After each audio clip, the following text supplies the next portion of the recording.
Assalamualaikum, selamat petang warga TikTok. Assalamualaikum, selamat petang warga Facebook. Kita ke udara dalam dua medium. Satu medium Facebook di page Ismi Maisha. Jadi kepada rakan-rakan TikTok yang belum lagi follow page Ismi Maisha, boleh cari di Facebook page Ismi Maisha. Rakan-rakan TikTok yang belum lagi follow TikTok Ismi Rakyat, boleh type Ismi Rakyat di TikTok. Dan kita ada sini dekat TikTok lebih kurang dalam 28,000 orang. Dekat Facebook kita ada lebih kurang 144,000 orang. Dan kita sedang berusaha untuk meningkatkan lagi followers. Siti R. Habib, Kayu Amri, M. Rizal, Asnar Rahman, APP, Kayu Amri. Ni semua rakan-rakan di Facebook dan TikTok. Dan ada komen yang saya akan sempat baca, ada komen yang saya tak sempat baca. Sedia maklum, mata ada dua. Itu pun dah rabun. Rabun ni biasa tuan, tanda dekatnya kita dengan liang lahat. Uban pun dah tumbuh, nampak. Saya tak dye rambut saya, tapi saya selalu minum madu. Sebab madu ni, kalau dia betul-betul asli, uban kita akan berkurangan. Saya memang jadi beruban awal. Masa umur 29 pun dah beruban dah. Pasal orang tua saya ni jenis uban awal. Saya pun uban awal juga. 20-an dah uban. Tapi saya tak pernah dye lah rambut saya. Sebab bagi saya, uban tu cahaya. Tanda keberkatan Allah. Tanda dekatnya kita dengan liang lahat. Yang hidup pasti bertunang dengan kematian. Tak ada yang hidup tak bertunang dengan kematian. Hebat bagaimana kita, kaya bagaimana kita, luar biasa bagaimana kita tetap bertunang dengan kematian. Cuma mati ni kita tak tahu bila. Dan sifat sebenarnya jadi manusia ni, dia menolak kesakitan, penderitaan dan kematian. Itu sifat sebenarnya jadi manusia. Sifat sebenarnya jadi manusia juga, dia mencintai kebahagiaan, kesenangan, panjang usia dan sebagainya. Kalau orang Cina kata, itu orang ada ong tak ada ong, ada 3 perkara. Yang pertama, panjang usia. Yang kedua, banyak harta. Yang ketiga, ada power. Cina kata. Tapi kalau kita orang Melayu kata, 3 tak. Tahta, harta, wanita. Itu Melayu kata. Wanita itu isteri lah. Waalaikumsalam, pejuang, Salah, Saudin, Padu Bro, terima kasih. Ayang Jambet, Pekanbaru, Indonesia hadir. Apa khabar orang Indonesia? Teruskan perjuangan. Kita serumpun. Serumpun ni sebulu. Dulu ni, Malaysia dan Indonesia ni satu rumpun, satu gagasan. Tapi penjajah Inggeris dan Belanda memisahkan semenanjung tanah Melayu dengan tanah besar Indonesia. Perjanjian Riau. Itu yang wujud Indonesia, wujudnya Malaysia. Asalnya serumpun. Cuma berbeza negara. Tapi cubit paha kiri, paha kanan terasa juga. Cubit paha kanan, paha kiri terasa juga. Dekatnya hubungan kita dengan saudara kita di Indonesia. Sebab tu mana-mana Perdana Menteri pun, yang pertama akan call kita Indonesia. Yang kedua Brunei. Kadang-kadang Brunei dulu, kadang-kadang Indonesia dulu. Maknanya Malaysia, Indonesia, Brunei ni memang cubit paha kanan, paha kiri terasa. Cubit paha kiri, paha kanan terasa juga. Ikatan yang cukup istimewa. Okey tuan-tuan. Rizana Ciani, ya Waalaikumsalam. Kak, komen tentang MN tubuhkan Tan Sri Anwar Musa. Ini biasa tuan-tuan. Itu tandanya bahawa dia tu tidak berpuas hati dengan pemecatan beliau sebagai ahli UMNO, ketua bahagian UMNO. Dan sebenarnya ini adalah plan awal. Mana Anwar Musa ni memang dia nak dipecat. Sebab dulu ni kita pernah nak daftarkan Muafakat Nasional Betul tak? Masa UMNO dan PAS bersama 22 bulan, 17 bulan yang pertama. Kita memang nak daftar Muafakat Nasional pada waktu tu. Tapi pada waktu tu kita tak boleh gunakan nama Muafakat Nasional. Sebab ada pihak yang lain telah mendaftarkan nama Muafakat Nasional. Kita pada waktu tak tahu siapa yang mendaftarkan nama Muafakat Nasional. Hari ini baru kita tahu orang itu adalah Anwar Musa. Dia tindakan Anwar Musa ni tidak bertanggungjawab. Kenapa dia daftarkan nama Muafakat Nasional? Sehingga kita tidak boleh mendaftarkan perjuangan Muafakat Nasional pada waktu itu. Saudara boleh rujuk kenyataan timbalan Menteri Besar PAS. Dia kata nak daftar Muafakat Nasional tak boleh sebab ada orang dah daftarkan nama Muafakat Nasional. Jadi rupa-rupanya orang yang daftarkan nama Muafakat Nasional ni bukanlah orang Pakatan Harapan. Bukanlah orang atau pihak yang luar daripada kita.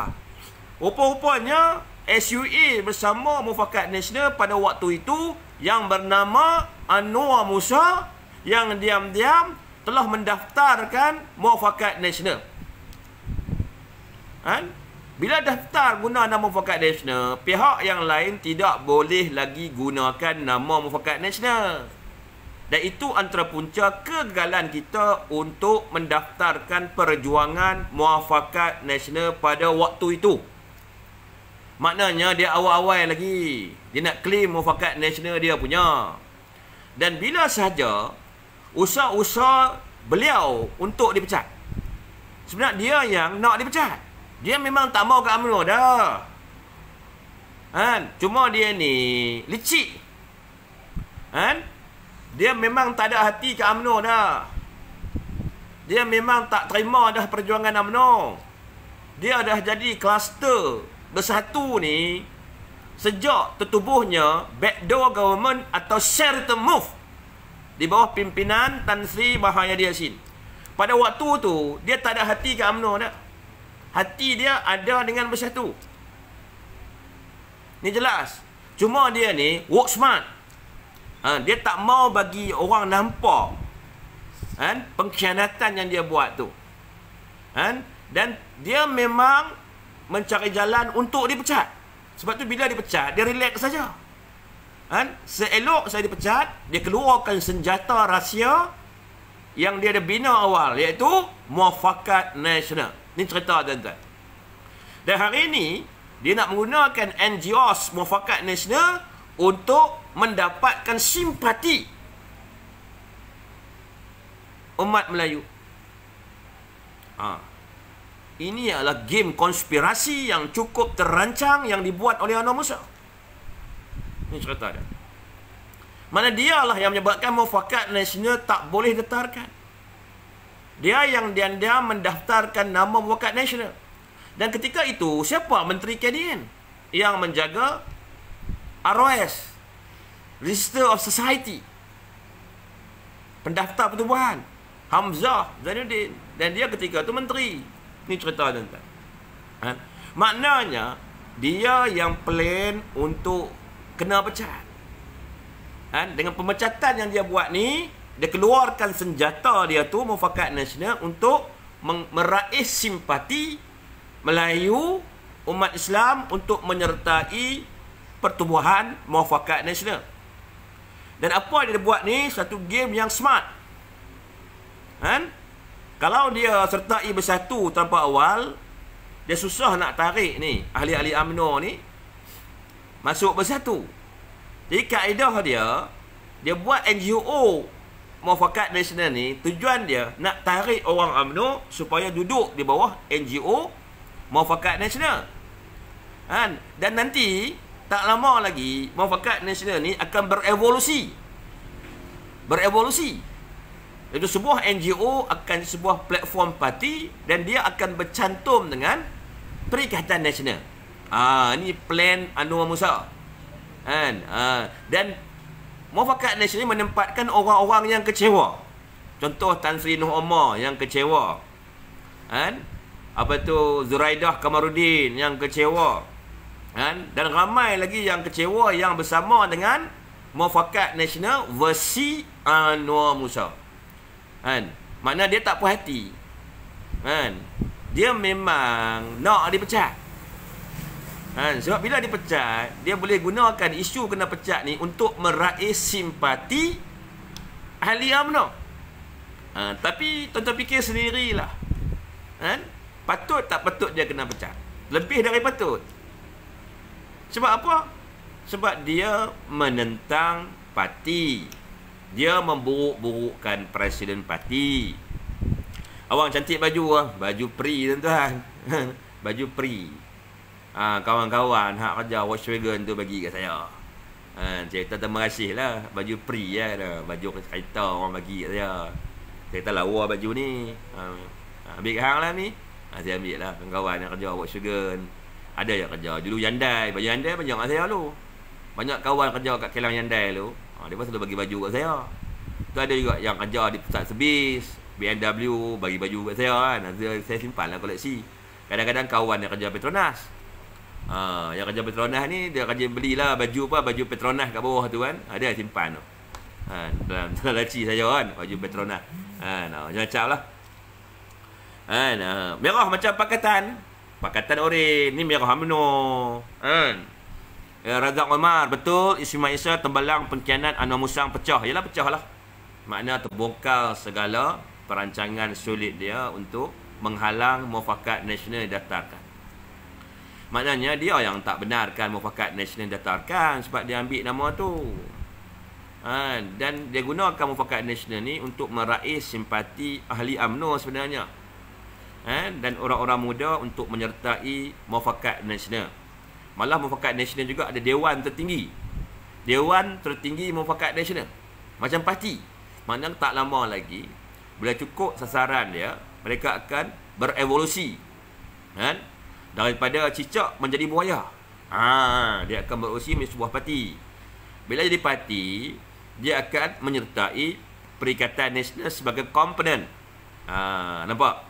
Jadi kita ni ahli-ahli UMNO, penyokong-penyokong UMNO, janganlah kita mudah kesian. Sun Tzu pesan, kita jangan mudah kesian. Kalau kita mudah kesian, nanti terjebak sesal kemudian. Apa yang dia lakukan lebih kepada untuk memecah belahkan UMNO. Dia nak bunuh UMNO. Dia gunakan NGO Muafakat Nasional nak bunuh UMNO. Bukannya kerana nak menyatukan Melayu dah. Sekarang ni pun ada dua jenis. Kalau Syed Kasim dia kata perpaduan ummah. Perpaduan ummah bermula di Arau Perlis. Nampak? Dia ambil nama. Anwar Musa pula guna nama Muafakat Nasional. Nampak tak? Perancangan dia orang tu. Connection dia orang tu. Satu orang dia bawa perjuangan perpaduan ummah. Mungkin nama perpaduan ummah pun telah didaftarkan. Cuba cek tengok. Silap Alhamdulillah dia pun ada daftarkan nama perpaduan ummah tu. Anwar Musa pula gunakan Muafakat Nasional. Nampak tak dia punya plan dia? Dahsyat tak? Tadi kalau kita orang yang berfikir, kita akan nampak plan dia orang, perancangan dia orang, konspirasi yang tersusun untuk cuba menguasai undi Melayu. Sebab dia orang kali ni, dia orang punya target tak sampai lagi. Dia orang target dulu, dia pun mampu dapat 90% sokongan orang Melayu. Tapi malangnya mereka hanya mampu dapat 56% sokongan orang Melayu. Bermakna 44% lagi bersama dengan kerajaan perpaduan. Bezanya terlalu kecil. Dan kelemahan Perikatan Nasional, mereka langsung tidak mempunyai sokongan undi daripada China, India dan juga Bumi Putera. Tak ada. Asli pun tak sokong Perikatan Nasional. Jadi bila mereka hanya dapat 54% undi Melayu, mereka tak boleh nak jadi kerajaan. Cerita dia. Sebab mereka tak sangka yang gerakan tak mampu untuk mendapatkan undi Melayu. Lepas tu kekuatan mereka di Sabah pula lumpuh sepenuhnya bila Bersatu Sabah mengisytihar keluar parti. Maknanya Bersatu Sabah automatik terbubar dan mereka menubuhkan parti baru di bawah Gagasan Rakyat Sabah, GRS, Gabungan Rakyat Sabah, GRS. Itu cerita dia. Jadi sebenarnya kedudukan Perikatan Nasional semakin hari dia semakin lemah. Memang tuan-tuan tengok, banyak negeri-negeri utara dan pantai timur dikuasai oleh Perikatan Nasional. Tapi dia takkan bertahan lama sebenarnya, tuan-tuan. Sebab apa? Sekiranya kerajaan perpaduan pimpinan Datuk Seri Anwar Ibrahim ni berjaya membuktikan kewibawaan, kemampuan dan keikhlasan mereka dalam menguruskan negara, dan UMNO pula berjaya mengawal DAP dan meyakinkan masyarakat bahawa DAP bukan lagi DAP yang chauvinis, yang resis ataupun yang seperti dulu lagi. Kemungkinan besar ada penyatuan politik BN, PH, GPS, Warisan, JRS, PBM akan berlaku. Dan sekiranya ia diterima oleh pengundi Malaysia, orang Melayu berterima, orang Cina berterima, orang India berterima, asli anak Sabah boleh terima, bermakna di pilihan raya ke-16 nanti akan berlaku gelombang yang hebat, yang mana semua kursi-kursi yang dimenangi oleh Perikatan Nasional akan kembali kepada Barisan Nasional. Sebab apa? Macam kursi-kursi Parlimen kawasan Cina itu banyak di bawah DAP. Kawasan Cina majoriti dekat DAP. MCA tak menang langsung di kawasan Cina. Mereka ada 2 kursi, tapi kursi itu kawasan Melayu di Air Hitam dengan Tanjung Piai. Itu memang kawasan majoriti Melayu. Mana MCA dah tak ada lagi kuku, dah tak ada kekuatan dan tak boleh lagi meyakinkan pengundi-pengundi Cina. Sama juga MIC. Okay, MIC pun dia MIC ni ada menang 1, tu pun kawasan Melayu dengan asli di Tapah tu. Dia tak boleh menang kawasan India penuh. Dia menang kawasan-kawasan yang majoriti Melayu dan asli di Tapah. Jadi kebanyakan kursi-kursi India ni dimenangi oleh parti PKR. Bagi saya PKR ni banyak ahlinya daripada kalangan orang India, Melayu pun ramai. DAP ni dia banyak Cina. Maknanya undi Cina India berada dengan PKR DAP. Okey. Undi Sarawak pula berada di tangan GPS. Undi Sabah berada di tangan GRS dan juga Parti Warisan. Itu cerita dia. Maknanya kerajaan perpaduan yang ada hari ini dia berada dalam keadaan yang genting sebenarnya. Bermakna Anwar Ibrahim dan kepimpinan parti-parti yang menyertai kerajaan perpaduan ni kena membuat satu usaha membuktikan kepada masyarakat bahawa unity government ni mampu mengeluarkan Malaysia daripada masalah ekonomi, masalah ketidakadilan, jurang pendapatan antara kaum, menghapuskan sistem kronisme, iaitu pemberian tender terus kepada kroni-kroni terpilih, atau nepotism, atau pemberian tender kepada ahli keluarga sendiri. Sekiranya Datuk Seri Anwar Ibrahim mampu reform, mampu buat perubahan dan membuktikan bahawa dia bukan seorang kapitalis, membuktikan bahawa dia seorang reformis, percayalah, kerajaan perpaduan ni boleh berevolusi menjadi sebuah gabungan parti baru yang tentu akan membawa kemenangan yang besar di pilihan raya yang ke-16. Jadi untuk kita sampai ke peringkat tu, kita fokus kepada UMNO dulu. Mana UMNO kena menyelesaikan masalah dalaman. Maknanya pemimpin-pemimpin yang masih kekal dengan sifat ejen bersatu mesti disingkirkan dari parti. Sebab kita ni kalah pilihan raya ke-15 kerana pengkhianatan di kalangan pemimpin yang pro kepada bersatu. Mereka yang tak dicalonkan sebagainya ni. Jadi kalau pemilihan akan datang ni, kita ada peluang pada pemilihan yang akan datang. Pemilihan yang akan datang, pilih pemimpin yang jenis terbuka, yang boleh menerima mandat keputusan parti. Maknanya kena pilih pemimpin yang benar-benar UMNO, bukan pemimpin mulut kata UMNO, dalam hati ada bunga. Tak mau dah. Jadi kalau kita boleh buat reform kepimpinan kita di peringkat bahagian, di peringkat negeri, di peringkat pusat, insya-Allah bila orang tengok UMNO tu bersatu padu, tak ada pemimpin yang tikam belakang lagi, tak ada pemimpin yang main belakang lagi, tak ada pemimpin yang tak setia lagi, makna orang akan kembali yakin kepada UMNO. Sebab kita kalah ni sebab apa? Sebab orang dalam. Bila orang macam Anwar Musa contohnya memburuk-burukkan parti, orang macam KJ memburuk-burukkan parti, kata UMNO ni parti sesat, dan beberapa orang lagi. Jadi automatiklah pengundi ni boleh percaya. Sebab kalau setakat pemimpin bersatu kata kat kita, pemimpin PAS kata kat kita, tak load. Yang menyebabkan load ni orang macam Tajul Rahman, Anwar Musa, YBKJ, tak ada lagi ramai lagi. Mereka-mereka ni yang menyebabkan pengundi hilang kepercayaan kepada UMNO, malah mereka sendiri yang memburuk-burukkan Presiden UMNO. Mereka ni pengkhianat lah, tuan-tuan. Tuan nampak tak? Adakah mana-mana pemimpin bersatu memburuk-burukkan Muhyiddin Yassin?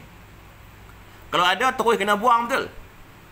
Ada tak mana-mana pemimpin PAS yang buruk-burukkan Haji Hadi? Kalau ada, terus mereka buang, tuan-tuan. Mereka, tuan-tuan, lagi dahsyat, tuan-tuan. Jadi kita hari ni kena singkirkan semua yang masih ada lagi agenda nak tebuk atap, nak main pintu belakang ni. Okey? Tidak. Tak apa. Sekarang ni apa yang Cyber Troopers Perikatan Nasional nak kata, apa ejen-ejen bersatu nak kata, apa mantan-mantan ejen bersatu nak kata, mereka nak buat NGO ke, nak buat parti, mereka buat. Sebab apa? Bagi saya, masa akan menjelaskan segala-galanya. Tak lama lagi, satu persatu ketidakmaksuman mereka akan terbongkar. Kali ni, semua projek-projek akan direview semula. Maksud projek-projek direct nego. Projek direct nego ni maksudnya pemberian terus tanpa melalui proses tender yang kebiasaan. Mana benda tak di-open. Tak di-open maksud kalau kita tekan token dalam sistem, tak ada tender ni. Tak boleh isi borang tender ni. Tender-tender diberi kepada kroni. Itu direct nego maksudnya. Dan kebiasaan harga untuk direct nego ni memang tinggi. Tinggilah nak cover banyak. Betul. Dengar cerita zaman Perikatan Nasional banyak pemberian tender terus. Seperti cerita banjir pun ada tender terus, dikatakan bernilai RM7 bilion. 7 bilion ringgit Malaysia. Satu amount yang beri sangat banyak, sangat tinggi. Dan ini satu persoalan dan tanda tanya bagaimana sebuah kementerian boleh meluluskan pemberian tender terus kepada kroni lah, siapa lagi, bernilai 7 bilion ringgit Malaysia. 7 bilion B, bukan M, B. Itu amount yang sangat tinggi, di luar daripada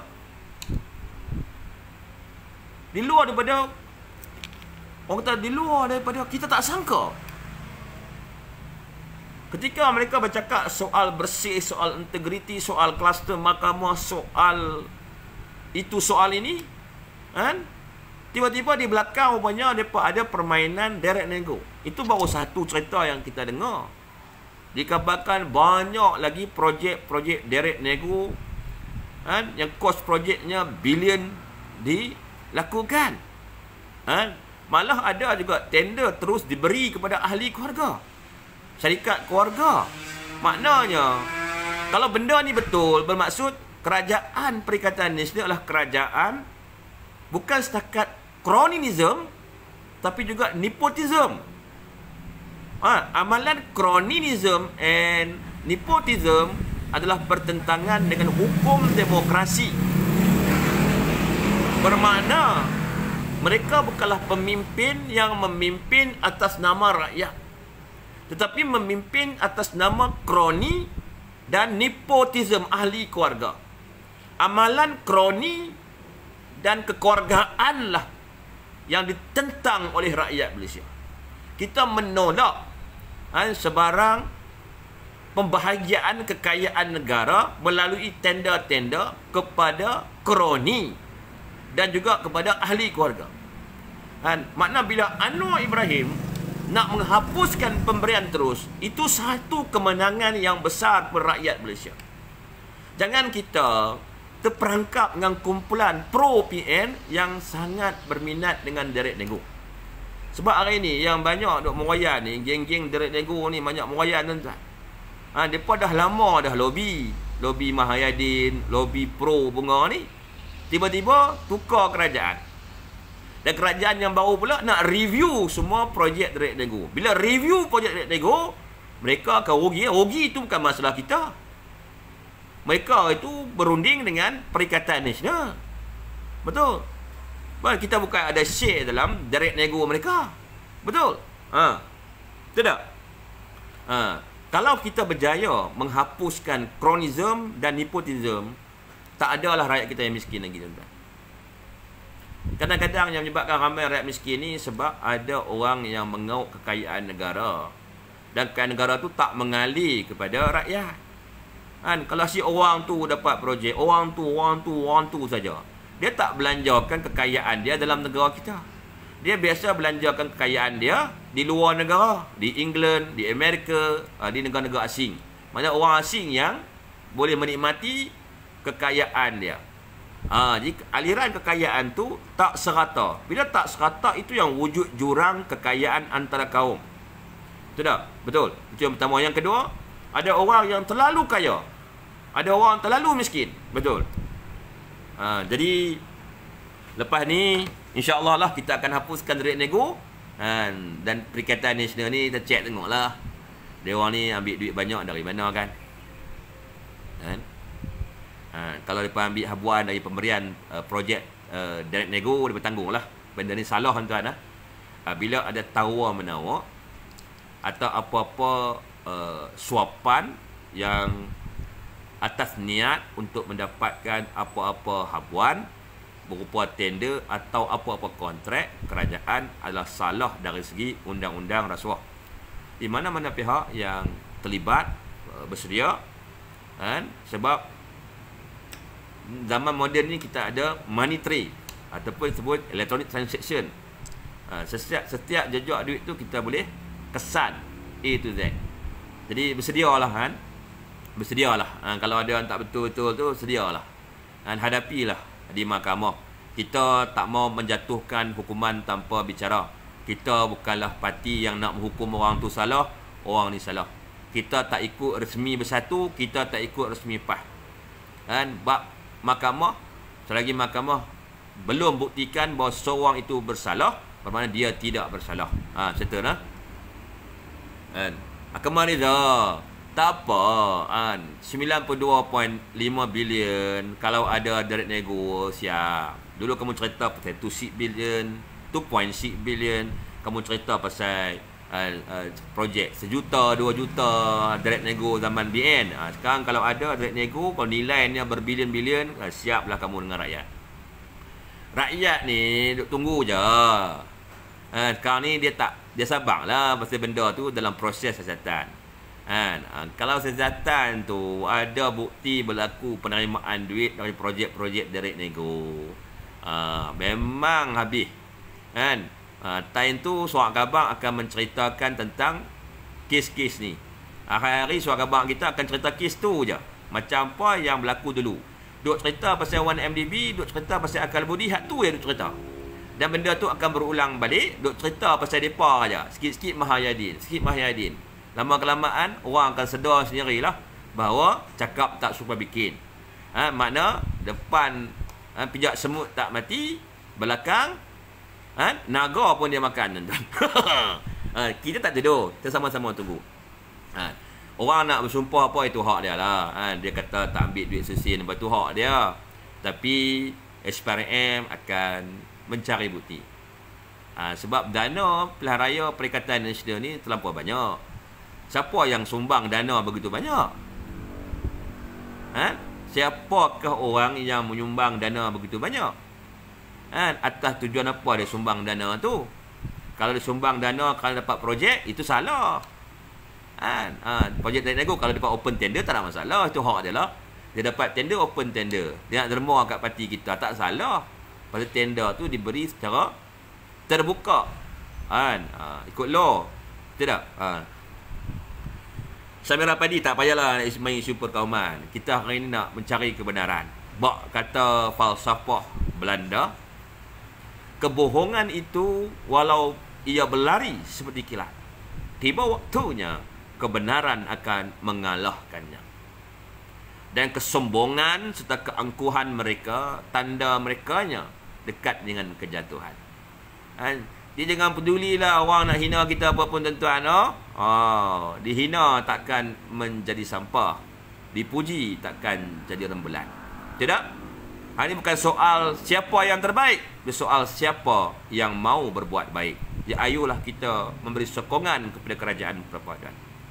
Kita mesti ada keberanian untuk bawa sebuah perubahan, menyatukan semula bangsa besar kita yang dicari-carikan oleh Mahathir dan Mahayadin. Betul? Orang cari bulu ayam lama-lama bercantum juga, insya-Allah tuan-tuan. Makna sokonglah kerajaan yang ada. Kita nak menghapuskan sistem kronisme, nepotisme dalam pentadbiran dan pengurusan kekayaan negara. Kita nak kerajaan yang benar-benar kerajaan rakyat. Permulaan nampak rakyat ni, yang duk marah-marah bukan siapa. Dia menolak perubahan kerana perubahan itu tidak menguntungkan dia. Macam kita pula, kita menyokong perubahan kerana perubahan itu akan menguntungkan saudara-saudara kita yang miskin, anak-anak kita yang miskin. Sejak sin penjimatan wang negara melalui projek open tender, bermakna kemiskinan dapat dihapuskan dengan secara yang jelas. Bukan menghapuskan kemiskinan dengan cara kepura-puraan seperti yang digunakan Perikatan Nasional. Kita nak menghapuskan kemiskinan secara yang betul, dan beri pancing banyak-banyak kat rakyat. Bila bagi pancing banyak-banyak kat rakyat, rakyat akan pandai memancing. Betul? Mana wujudkan peluang-peluang pekerjaan yang banyak bagi rakyat. Wujudkan peluang-peluang pekerjaan yang berkualiti tinggi kepada anak-anak muda. Seboleh-bolehnya kerajaan kena berusaha mewujudkan peluang pekerjaan yang mengikut kelayakan akademik, supaya anak-anak muda yang ada super degree, ada master, ada diploma, boleh mendapatkan peluang pekerjaan mengikut kelayakan akademik mereka atau mengikut sijil tanda mereka mengaji. InsyaAllah. Pergaduhan hanya akan mewujudkan ketidakstabilan. Ketidakstabilan hanya akan mewujudkan kemiskinan dan kepapaan kepada kehidupan kita rakyat. Kunci segala kejayaan yang pertama adalah kestabilan. Okey?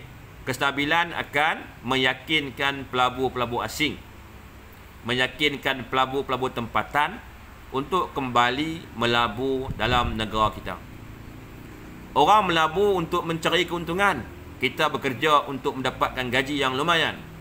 Maknanya kalau nak pelabur masuk, tunjukkan solidariti, tunjukkan kestabilan, tunjukkan perpaduan rakyat bersama dengan kerajaan perpaduan.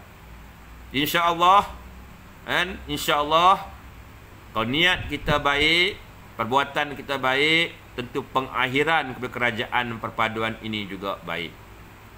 Kepada pihak Perikatan Nasional, biarlah ke mereka. Mereka memang menolak perpaduan, mereka memang menolak kestabilan, kerana mereka sedang cuba menggoncang ekonomi negara, menjatuhkan ekonomi negara, sedang menakut-nakutkan semua pelabur dengan cara mewujudkan ketidakstabilan politik dalam negara kita. Jadi kita kena jadi masyarakat yang bijak. Kita semua ni masyarakat madani, betul? Masyarakat yang bijak, masyarakat yang tahu bila masa kita nak berpolitik, bila masa kita nak kembali bersatu menyokong kepada kerajaan. Kita boleh contohi di negara-negara maju. Mereka ni berperang gila masa pilihan raya. Tapi lepas pilihan raya, mereka buang yang keruh, ambil yang jernih dan beri sokongan yang padu kepada kerajaan yang terbina. Okey tuan-tuan? Okey tuan-tuan? Tak apa. Mahidin dah tua sebenarnya. Haji Hadi dah tua. Mereka dah di penghujung sebenarnya. Mereka pun tak akan boleh, orang kata saya kata, takkan sekuat dulu. Sekarang ni memang nampak kuat lagi sebabkan baru habis pilihan raya, duit tengah banyak lagi. Tapi lama kelamaan duit akan berkurangan. Itu dah. Dan mereka akan lemah perlahan-lahan. Tengok Sabah dah bubar dah bersatu. Sebab apa? Sebab tak ada kuasa, tak ada jawatan, tak ada duit, bubarlah.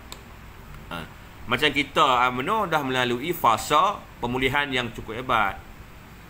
Fasa penderitaan yang cukup hebat. Makna yang ada hari ini kebanyakannya adalah yang benar-benar setia kepada parti. PKR juga telah mengalami proses yang sama juga. Yang mana yang ejen-ejen bersatu ni dah kebanyakan dah keluar dari PKR. Mana hari ini parti-parti dalam BN dan PH hari ini berada dalam keadaan posisi yang cukup baik.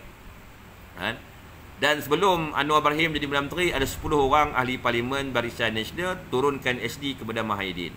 10 orang itu pun orang dah kenal pasti dah siapa dia. Dan mereka pun tak dilantik sebagai menteri atau timbalan menteri. Kumpulan ini pun akan hilang dari radar perjuangan perlahan-lahan. Orang takkan simpanlah orang yang boleh menggugat kedudukan kerajaan, yang boleh menjatuhkan kerajaan, yang boleh sekian. Politik memang macam tuan-tuan. Bila kita kalah, kita kena berundur. Bila kita menang, kita kena bertahan. Sebab ada yang menang, ada yang kalah. Tuan-tuan, dalam mana-mana parti pun ada pro parti, ada pro parti lawan. Okey tuan. Azam, Tuan Ismi boleh terjemahkan perbezaan perkataan padu dan perpaduan. Padu ni dia mampat. Isi padu dia mampat, kemampatan. Ikut sains kemampatan, mampatan bolehlah mana pun kan. Perpaduan artinya cubit paha kanan paha kiri terasa juga. Perpaduan bukan terletak kepada kulit. Perpaduan bukan terletak pada warna mata. Perpaduan bukan terletak kepada bahasa percakapan kita. Perpaduan terletak dalam hati kita yang paling dalam. Kita semua adalah manusia, saudara. Betul? Setiap manusia mempunyai sifat semula jadi yang sama, saudara. Iaitu mencintai kebahagiaan, kesenangan, masa depan, keluarga, masa depan anak-anak. Kita semua sama. Tak kira Melayu, Cina, India, asli, anak Sabah, anak Sarawak, cita-cita kita adalah sama. Betul? Jadi kenapa kita tidak boleh bersatu padu dalam sebuah perpaduan untuk kita mengejar cita-cita kita yang sama tanpa melukakan hati mana-mana kaum dan tanpa menyentuh isu-isu yang melibatkan keagamaan dan saling menghormati seperti mana datuk nenek kita dulu. Dan saya akan menghormati orang Cina, orang India seperti mana datuk nenek saya menghormati mereka. Dan permintaan saya, orang Cina, orang India juga menghormati orang Melayu seperti mana datuk nenek mereka menghormati kita. Ini masanya kita kembali dalam sebuah perpaduan. Kita hapuskan kebencian, kurangkan titik perbezaan dan carilah titik persamaan. Yang kita suka mencari titik-titik kesalahan. Kalau kita orang yang suka mencari titik-titik kesalahan, bermakna akan wujud jurang perbezaan antara kaum di Malaysia. Cari titik persamaan. Persamaannya kitalah rakyat Malaysia. Hidup, mati, kita di sini, tuan-tuan. Kita lah warga negara Malaysia. Kita tak ada negara lain, tuan-tuan. Kalau negara ini jatuh, negara ini bankrupt, negara ini musnah, yang jadi mangsa bukan hanya kepada orang Melayu, orang Cina, orang India, orang asli Sabah, Sarawak juga akan mengalami perkara yang sama. Jadi apa salahnya kita hari ini bersatu padu membina negara kita semula? Perbezaan fahaman politik bukan penghalang untuk kita bina negara. Warna kulit bukan penghalang untuk negara kita menjadi maju. Betul tak? Kan? Boleh tuan? Mesti boleh tuan, teruskan perjuangan tuan-tuan. Kan? Saya percaya semangat Tun Razak akan kembalilah negara kita. Semangat Tun Razak. Apa yang berlaku hari ini cuma kisah ulangan saja tuan-tuan. Kisah ulangan yang berlaku pada 13 Mei 1969. Cuma situasinya berbeza. Dulu berlaku perkauman, perpecahan kaum yang teruk. Tun Razak berjaya menyatukan semula orang Melayu, orang Cina, orang India asli Sabah, Sarawak dalam sebuah gagasan yang pada waktu itu diberi nama Barisan Nasional. Dan hari ini kita mengulangi perkara yang sama. Bila kita lihat ketidakstabilan politik terlampau teruk, boleh membawa kepada pergaduhan dan sebagainya, Seri Paduka Baginda Pertuan Agong bertindak menyelesaikan masalah dengan mewujudkan kerajaan perpaduan. Bukan kerajaan PH, bukan kerajaan UMNO, bukan kerajaan BND. Ini kerajaan perpaduan. Disokonglah kerajaan perpaduan. Kita bawa semula semangat perjuangan Tun Razak. InsyaAllah bangsa kita akan bersatu. Kan? Dan saya percaya DAP juga akan berubah. Sebab DAP pun tahu ini bukan kerajaan PH, ini kerajaan perpaduan. Bermakna inilah talian hayat terakhir kita untuk menyelamatkan negara ini, saudara. Kalau kita nak menyokong kumpulan perikatan tebuk atap, bermakna negara kita akan musnah dan hancur. Kemiskinan akan merebak, kemunduran dan sebagainya. Adakah kita nak hidup dalam kemiskinan, kemunduran? Adakah kita tidak ada simpati kepada anak-anak nasib generasi yang akan datang? Kan? Sedikit pengorbanan kita hari ini sebenarnya akan membuat sebuah harapan nasional yang besar kepada generasi yang akan datang. Jom kita bawa perjuangan harapan nasional. Wallahu a'lam bissawab. Wabillahi taufiq wa hidayah. Wassalamualaikum warahmatullahi wabarakatuh. Masih hendak.